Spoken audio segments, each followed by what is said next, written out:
谢谢大家回谢北北时间，我们现在这个新的一季要开始了，所以我是大叔萨，我是大叔甲。那我们这个新的一季呢，当然一开始就要进入一个非常严肃的话题，我们今天很高兴跟 Taras Pavlov，他是一位这个数学家。在基辅，就是乌克兰的首都 Kyiv，他是比较是一个朋友的朋友，然后我们当然大家对这个乌克兰的现况是很好奇的，所以我们就请他上我们节目。那这个他在这个真的大打起来之前，他基本上就是在这个当地的大学，应该我猜是讲师的职位啊，是教数学的。那现在打了起来之后，他除了继续这个教学生之外，他当然也是有直接参与这个国防相关的事情。不过当然很多事情他是不能讲的，所以这又是另外一件事情了。那大叔讲，你觉得呢？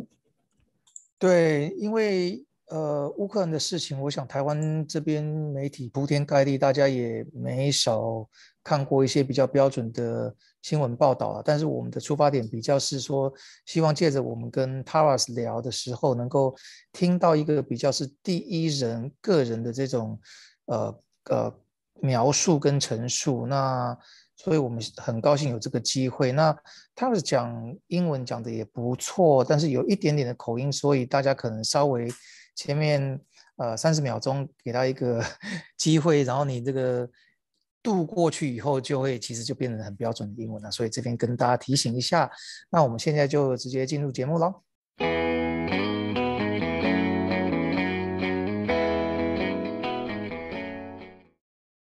Hello, everybody. And yeah, we are so lucky to have Taras joining us today. And just a very side story. We were going to record this earlier, but Taras told me that let's not record on May 9th because there could be a lot of fireworks being lobbed to Ukraine. But I'm very happy to report that I believe it did not happen. And now we have Taras today. So please say hi to our audience, Taras. Hi. and yes, we will let Uncle Ja have the first question. Uncle Ja? Sure. Thank you, Taras. Thank you very much for joining us. Set the stage for us here. For the rest of the world, the so-called war with Ukraine from Russia started out probably officially, let's say, February, a couple months ago. Now, talk to us about how the war started for you, or when did it start for you? Share with us your perspective. For me and for many millions of Ukrainians, it started at 4:30 a.m. When we heard like blasts. It was near every city in Ukraine because Russia tried to destroy every strategic location in Ukraine. So almost everyone heard it, and it was like the moment of truth, or we will start fight, or we will flew away, and Ukrainians choose to fight. And for some of you people there, this is not exactly a surprise, right? I mean, you knew something was going to happen. Talk to us about that, please. The important thing is that this war is taking place for last 8 years. 8 years. Yes. It just became more intense from the end of February. Yes, but this war started in 2014, and we have big casualties. Russians have great casualties. It just became much more intense. So to you, it started out when Russia took Crimea back then. Yes. Yes. So you always knew something bigger was going to happen. It just history is very natural and logical thing. Yes, when you have reasons for conflict, it will happen. Do you like it or not? Do you believe it or not? It will happen. And conflict between Russians and Ukrainians, it's important, not between Kyiv and Moscow, yes, but it's like national conflict. It has so many reasons. Yes, imperialistic reasons from the side of Russians. Yes, cultural difference, religious difference. Yes, we are Orthodox. We are Orthodox, most of us, and Russians, but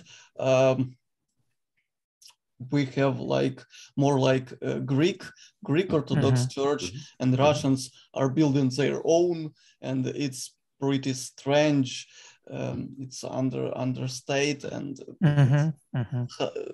hard topic, but it's also a reason for Russians to attack us, because they wish their culture be bigger, their empire be bigger, and their religion has more resources.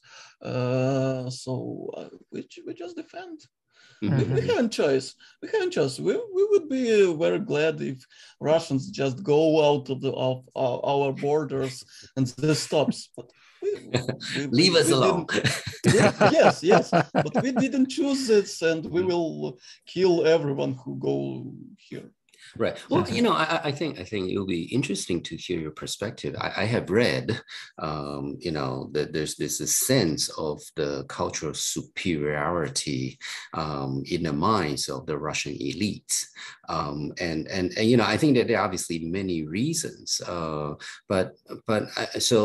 do you think this is primary cultural, or is because I think in the West, or at least again sort of the Western media talks about like Putin has gone crazy, but from your perspective, does that make sense? No, I'll try to do some comparison. Do you know World of Warcraft? No? Never played? Okay, no. Then it's that comparison. We're all uncles. But I see. But why we are so strong versus Russia? We couldn't fight so efficient versus any other state. We just know who they are. I see. Yes. We know it perfectly because you worked together side by side for a long time. Right? No. We didn't work. It's. No, I'm back in the Soviet Union. We were occupied by Soviets. Noted. Yes. It's not collaboration. Yes. It's occupation. We've got 2 genocides in this time. Yes. Holodomor, and after that there were cultural. The first one being the Stalin days, destroying, right? Stalin days, destroying of Ukrainian elites. Yes. After Holodomor, so partly before, partly after, but it was huge numbers of Ukrainians. Yes. Ukraine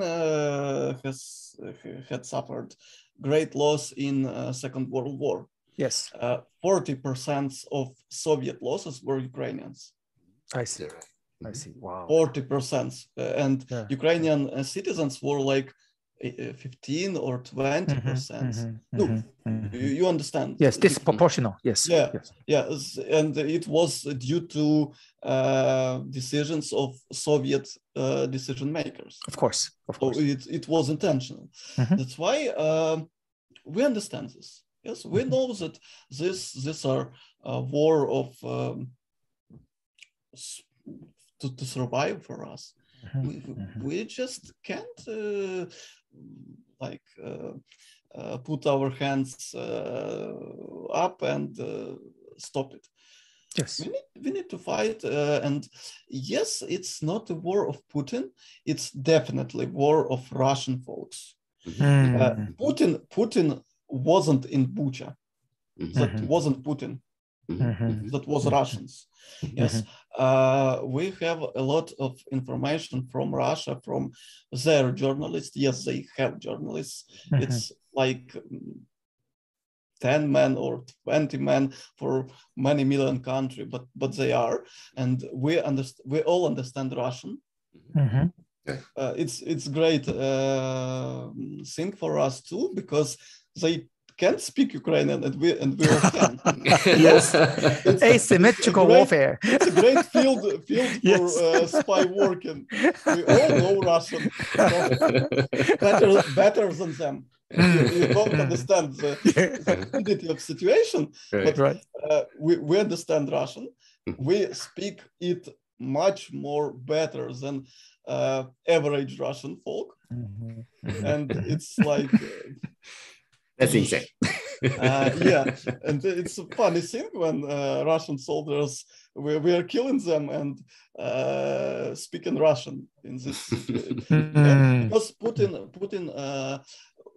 talked a lot about defense of Russian speaking folks. Yes, and it's like what we don't need to be defended.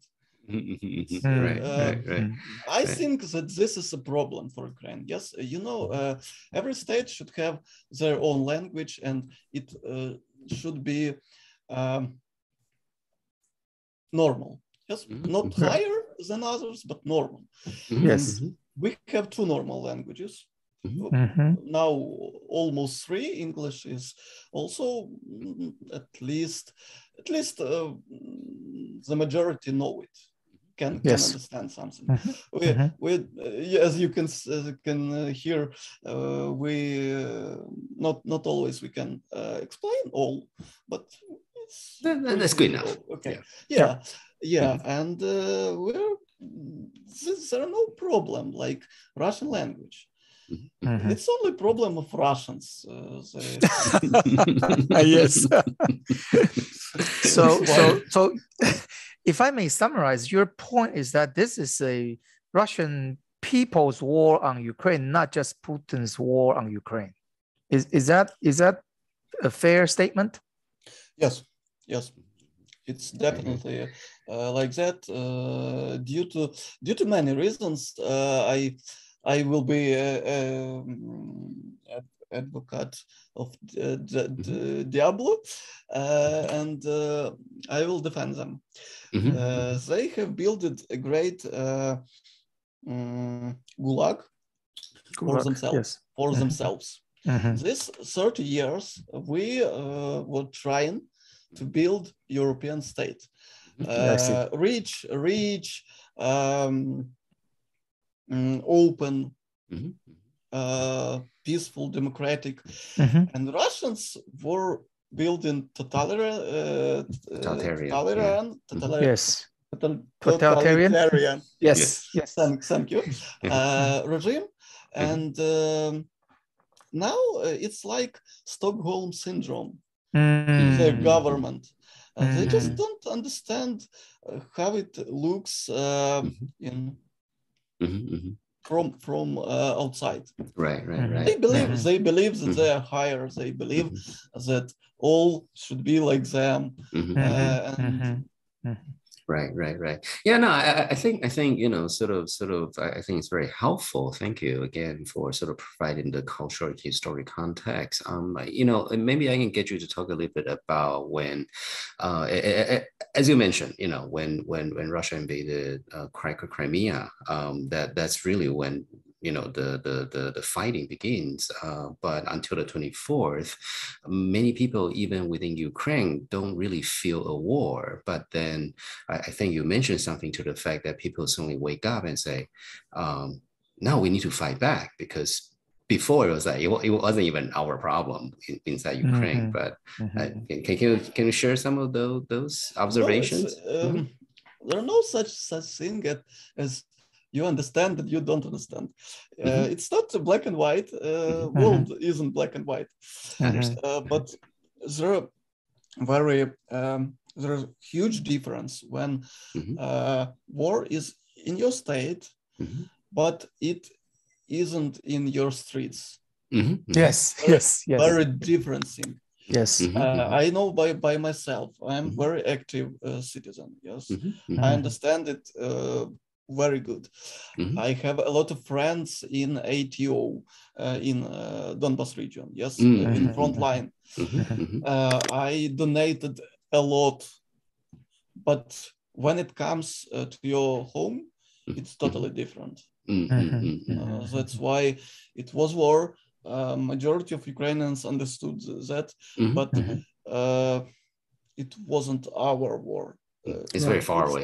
It's very hard to explain. It's not far. It's like I can't explain. You need to be bombarded. I understand. To understand. It's. I know. It's very cynical, but. No. Of course. I mean, a parallel I can think of for people, for our listener in Taiwan, is like COVID.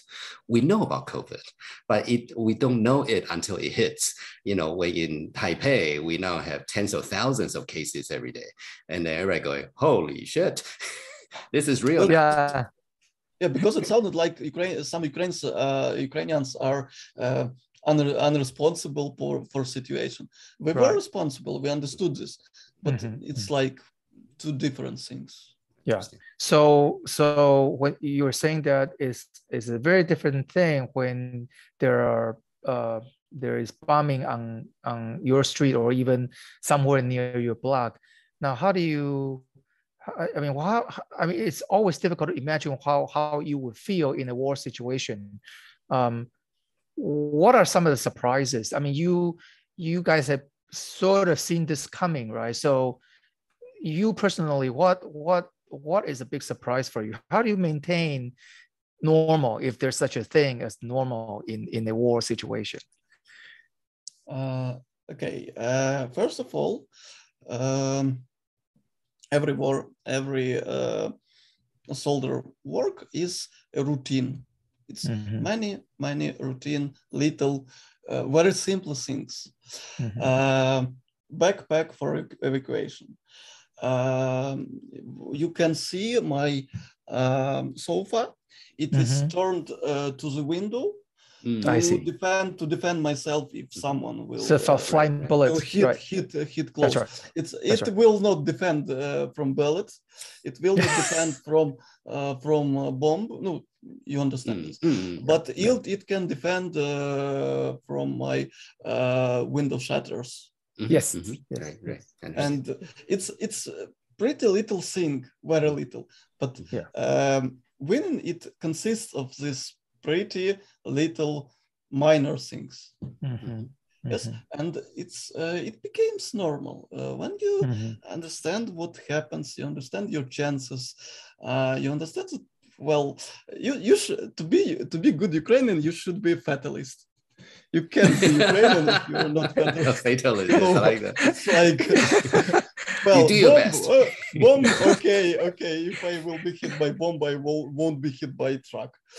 Well, I mean, it sounds to me you're a mathematician, so you probably worked out your probability. So now that's still amazing to me that you can maintain this kind of level of calm and rationality, because I'll be running around like a chicken with its head cut off. It's very simple to maintain like this in Kyiv.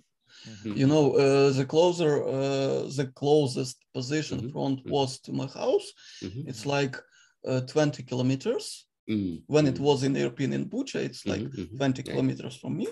It's a minor distance for Ukraine, yes, but it's far enough to not worry too much. You know, Understand. It can be compared to staying on front line or in some position military. It's like, well, it happens. Understand. Yes, it does. Understand. Right. I think one of the things that we want to get your perspective is, obviously we watch a lot of sort of the news reporting about the war situation, the military status and all that. But so as a civilian, as a mathematics teacher, so how are you, or how are people sort of participating or getting involved with the current conflict? Okay, two things. First, there are no such thing as civilian and combatant when you are in war with Russia, because it's specific of Russian wars. Casualties by civilians, civilian casualties, okay, are much more higher than military casualties, because we are just have neighbor terroristic state, and we just I understand. Let's go around kill people, apparently. Yeah, so every civilian in Ukraine knows that he or she will be treated not like civilian, but like Ukrainian. You saw that in Bucha. Right. And we are all soldiers, more or less. First. And there are very interesting thing between military and totally military and totally civilian folks. We have many volunteers. It's hard to explain. Ukrainian volunteers, it's very strange things. These are peoples who take money from all the folks. They're buying different useful for soldiers things, and they take them to soldiers. To understand the scale of this process, about 5% of military budget was created by volunteers. Like it may sound very little number, but state budget and 5% is, and it's huge. Yes, it's huge. Yeah, it's huge. And as a rule, these folks, they're semi-military. Right. Because they're undershelling sometimes. They're close to our fighters. They help them. They're not shooting, but they're totally in the process. And this, it destroys the border between combatants and non-combatants. Because I'm volunteer, I have a unit that is, don't know, under my protection. I don't know. I help them a lot in different ways. Yes. And am I civilian or am I combatant? Sure. Okay. So you provide sort of technical. Yeah. Technical. I can't tell many about this, but yes, I help ways I could. Mathematicians, they can do many unpleasant for Russia things. Yes. Yes. Like this. Well, not to give away those unpleasant things. Taras, now you spoke of these. And second thing, sorry, I want to answer your question. Please. And second thing, you should understand that war, it has many fronts, not only military. Because when we talk about war, we imagine trenches, tanks, rockets, drones, and like this. But war has very many fronts: cultural, religious, law front, informational front. Russian propaganda is their strongest weapon.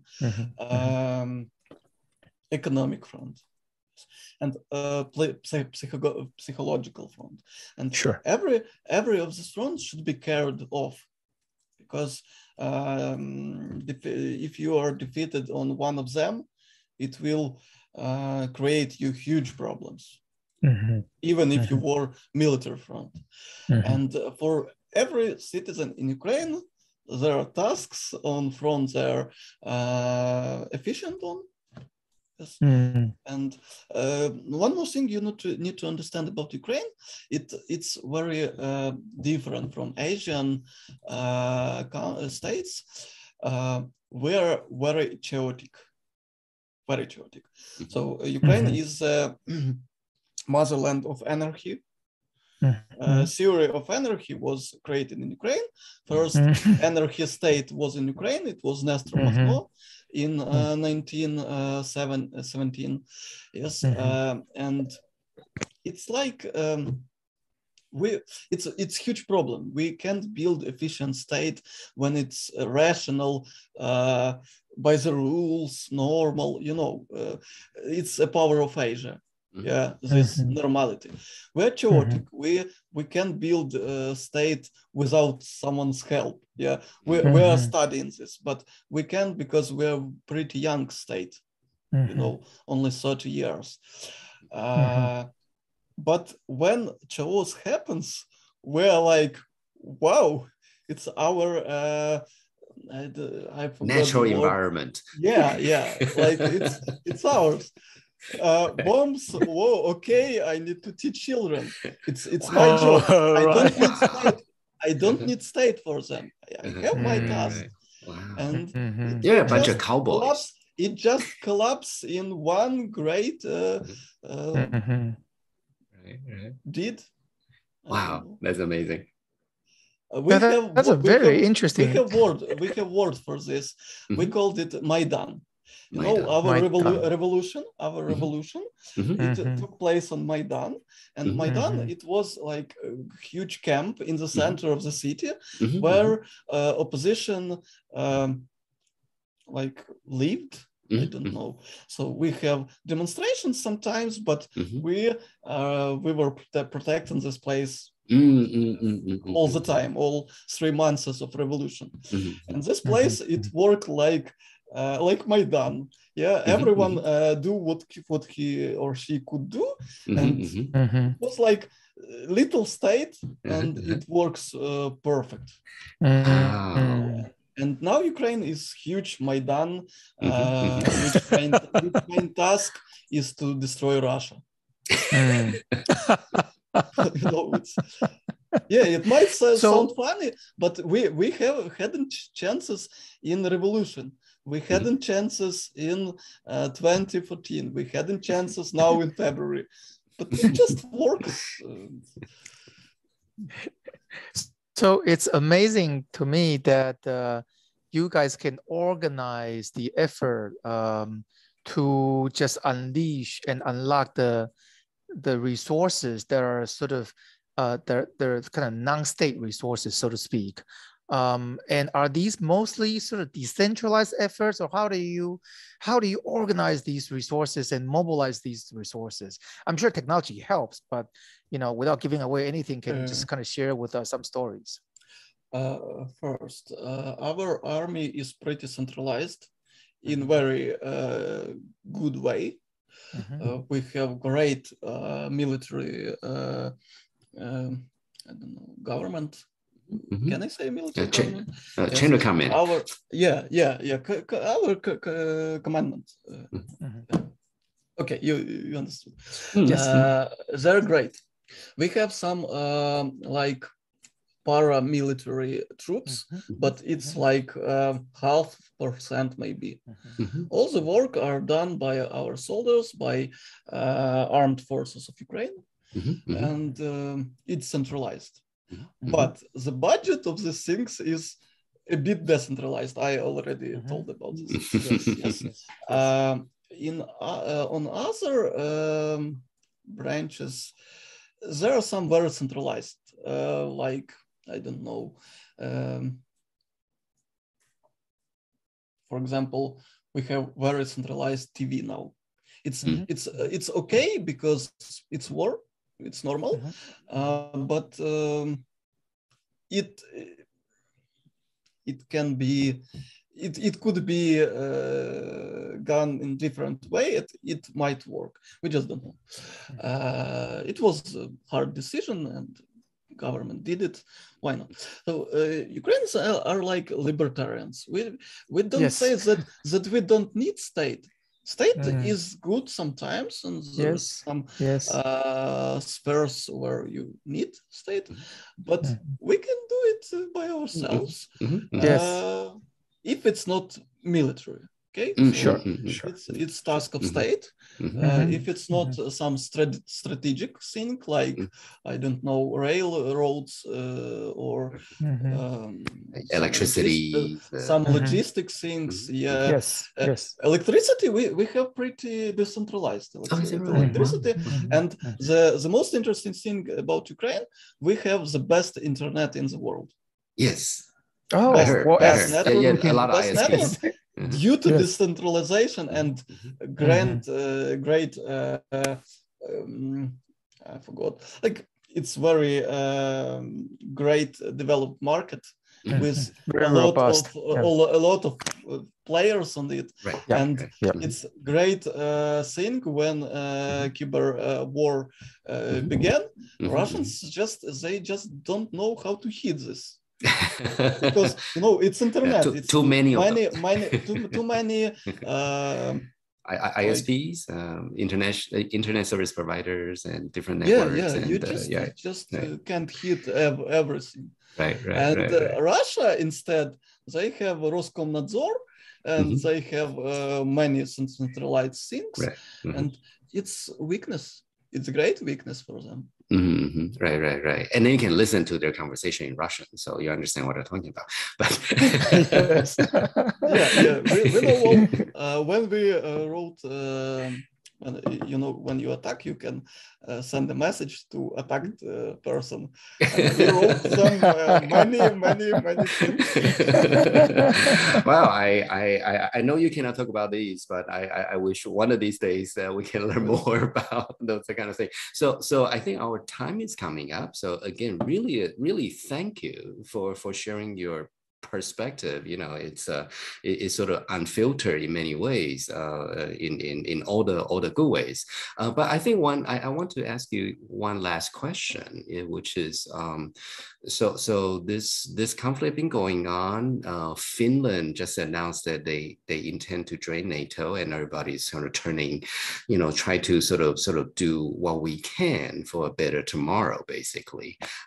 So since most of our listeners are either based in Taiwan or grew up in Taiwan, is there anything Taiwan can do? I know that we meaning the Taiwan government is already on the sanction list. I remember seeing that.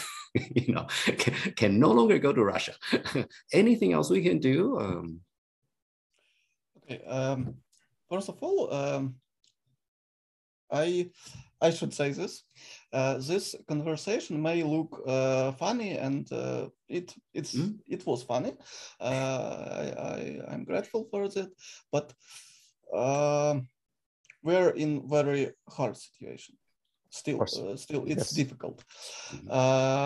We just can't take it without jokes, and it's like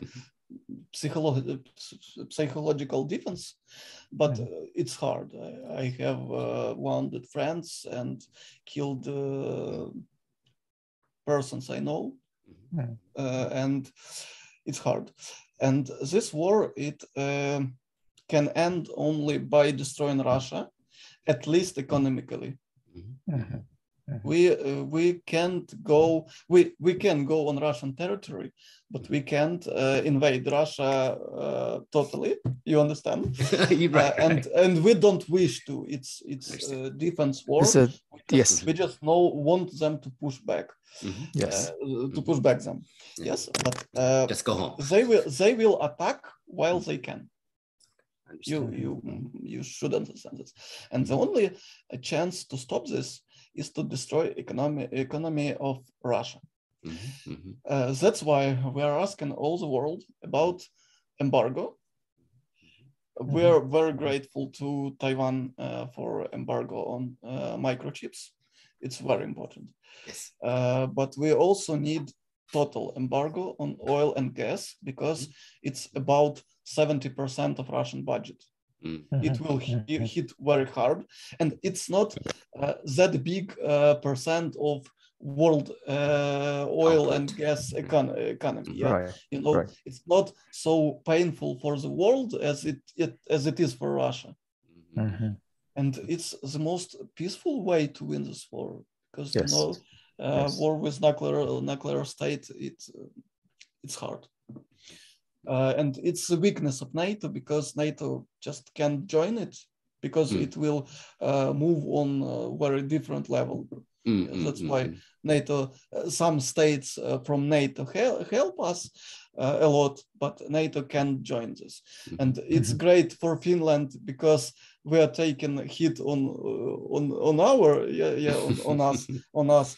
But if a hit was on Finland, NATO just I don't know what they will do, because I love the structure. It's great. It's a great idea. It's great idea. They're very transparent. Yeah, you know, as for military thing, but in nuclear world, sometimes decentralization is better. It's always better, you know, like, but sometimes we just have hands open, and NATO hasn't. That's why Finland had made great decision. We are really we like this. Yeah, we are happy about their decision, especially because Finland was winter war of Finland and Russia was inspiration for us, because there are many similar things in these two wars, you know. And that's great decision. We are happy, but it just don't work for us. Understand. Well, thank you again for your time, and I think we really have a lot to think about. And speaking for myself, you know, you and the whole Ukrainian nation definitely has been an inspiration. So, thank you very much. Thank you.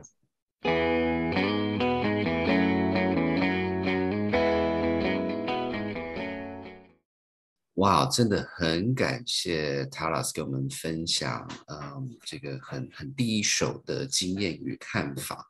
那除了学到很多东西之外，其实我刚才一边听也在想说，这是当然自己讲的啦。其实说实话，我们也没那个能耐，去做新闻这件事情。可是反过来讲，就是当然对我来讲啦，就是说可能例如说新闻，我就很习惯的，就是比如说《纽约时报》就是要平衡，就是要很多 sources， 然后要讨论等等的，至少电影都这么演。那我呢？没有，我就是有一个第一人，我其实对我来讲，这个比较是一个历史的记录。那你说这个记录的好不好，还怎么样 ？I don't care 。是大叔宣言吗？没错，是，这定位上要稍微讲一下这样子。所以大叔讲，你觉得呢？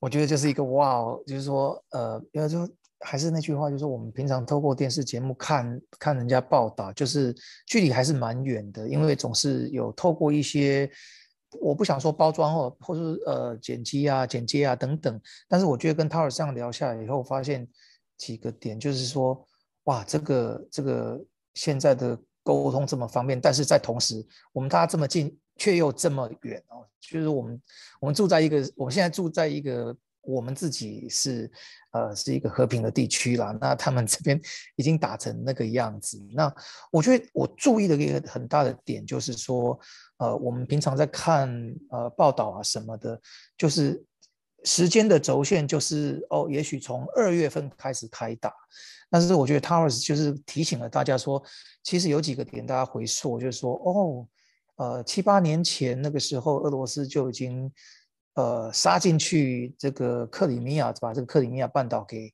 拿回来，所以对他们来讲，可能这个战争其实是7、8年前就已经开始了。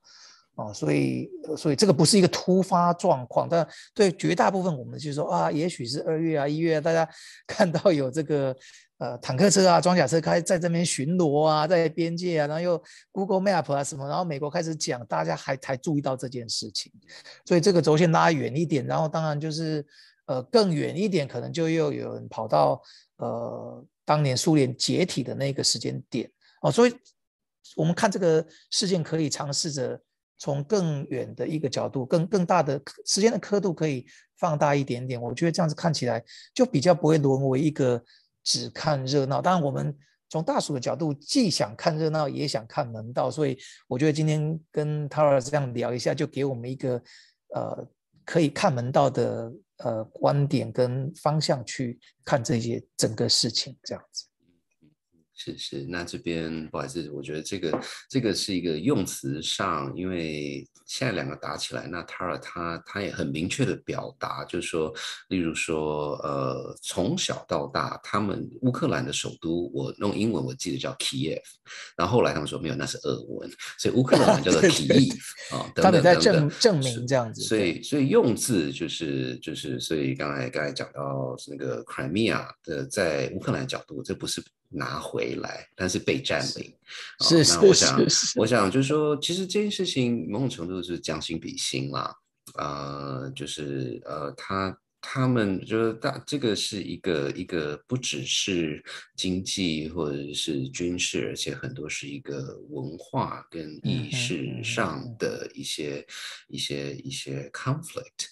那还是回到刚才大叔家讲的，就是说除了看热闹，我不否认嘛，至少从一个很男性这个心里的那个小男孩角度，哇，战争乒乒乓乓的，可是话又说回来了，就是我们如果这又是一个宣言，这样就是我们如果纯粹只是要看热闹的话，那下次如果是我们有问题的时候，别人也只是来看热闹而已。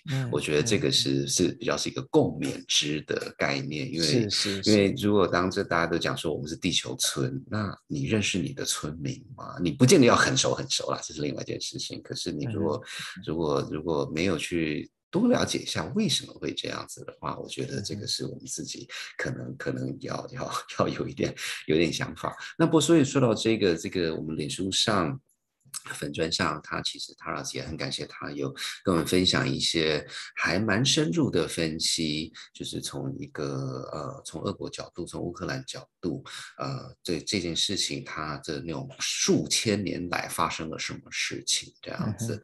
那至少我读完之后就突然间觉得说，哦，原来它有那么细的一些东西是值得去看。那反过来讲，就是我现在看到这个俄国跟乌克兰之间的新闻，我觉得比较听得懂，就是举一个比较明确简单的例子，就还蛮多人说那个普廷吗？普丁都可以。普丁是不是疯了？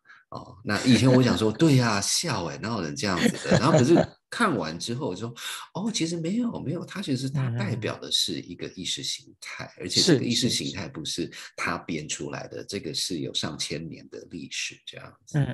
从这个角度就是说，西方角度常喜欢就那个人是疯了就是他个人的普丁的战争，但是这个从另外一个角度去看，这个它真的就是代表某种的意识形态，然后这个其实是俄罗斯的战争，这样讲也不算太夸大了。就是说某种程度俄国人当然他们有反对派等等，但是他们这也代表了某一种的比较你说极端也好的意识形态，但它确实代表了一撮人，他不是只是普丁说哪一天早上起来说耶我要做普丁大帝，然后我开始指挥作战，这样不只是，它有更深层的一些历史的宗教的文化的一些背景。所以刚刚大叔长讲的那个连结，我觉得我自己看了以后也觉得学习到非常多。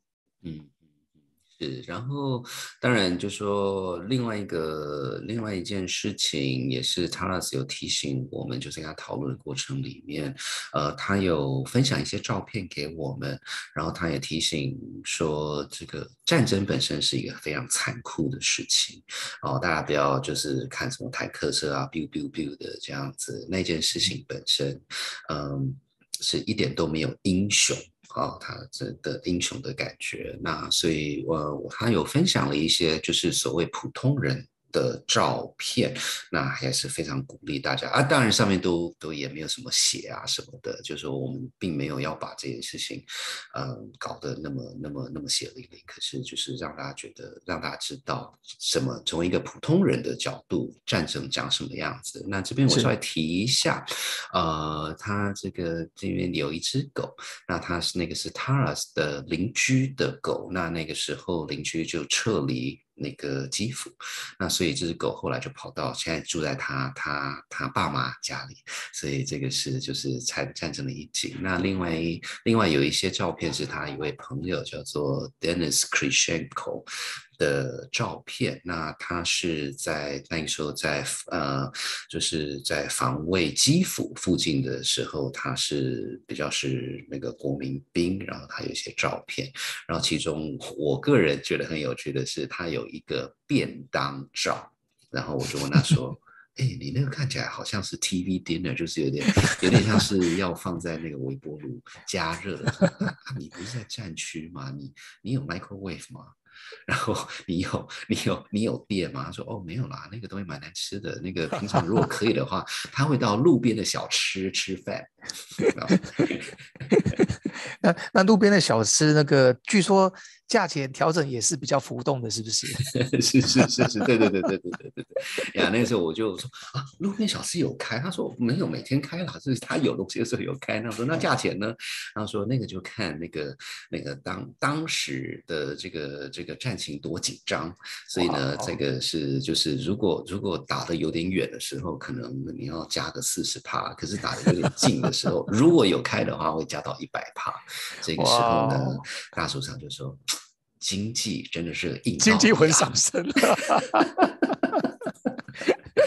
耶是。那我们这个节目最后还有另外一件事情，不好意思讲的有点久，不过真的就是跟乌克兰的很多朋友在讨论到的时候，他们每一个人都会提醒说，如果大家愿意参与帮助这个乌克兰的话呢，有一个网页叫做 Come Back Alive。那他们的重点是说，你若是去参与去捐款等等，它的重点是所有的捐款都是做非军事武器的支持例如说买药啦，或是买防弹衣啊等等的这些非军事武器的支持。那所以相关资料我们也放在那个脸书粉专上也这个请大家多多利用。好，那最后的最后呢，是我们下一集继续讨论乌克兰的状况。我们有另外一位朋友他的故事我觉得也是非常有趣，甚至某种程度是更有趣的。那他基本上会跟我们讨论在乌克兰被俄国占领地区的日子是怎么过的。很期待。我们今天节目到这边，谢谢，拜拜，拜拜。谢谢大家收听本集的谢伯伯时间。在本集节目结束前，要来好好感谢我们最棒的幕后团队。我是 Ariel， 还有 Oliver、Hannah， 还有 Lalisa， 以及门面担当大叔嗓、大叔甲。如果你喜欢我们的节目，别忘了按下订阅和5颗星的评论哦。另外，也祝大家在疫情期间都能平安健康。那我们就下集见，拜拜。